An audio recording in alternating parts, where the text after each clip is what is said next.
Says, we have friends who do not celebrate Christmas because they say December 25th is really a pagan holiday. While I agree that Jesus may not have been born on December 25th, he certainly was born as described in the Bible. How do I respond to them? Well, in a sense, tell them they're right. You see, the winter solstice a couple of days later was the shortest day of the year, and the pagans had something called Saturnalia. And it was a time of lawlessness because all the laws were suspended.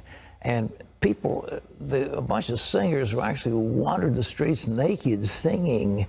And then they had orgies, sexual orgies. It was a mass thing. Well, when the Catholic Church came along in Italy, the Romans and others didn't want to give up their holidays. So they said, okay, we'll Christianize it.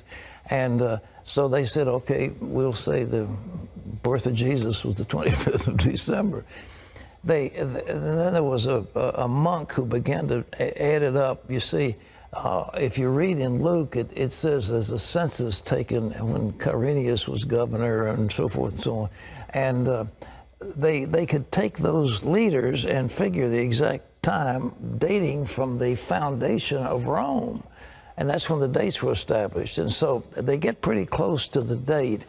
But to say it's the 25th, shepherds were out abiding in the field. It gets a little cold at night. I mean, were they out there in the middle of winter? You know, I don't know. I've been out there on the shepherd's field on Christmas Eve. It's very nice. But it's cold. And nevertheless, I mean, what was going on? So all this business about mistletoe, pagan. Christmas trees, pagan. Giving out gifts, pagan. Every bit of it is pagan. Every single bit of it is pagan. We've Christianized it all.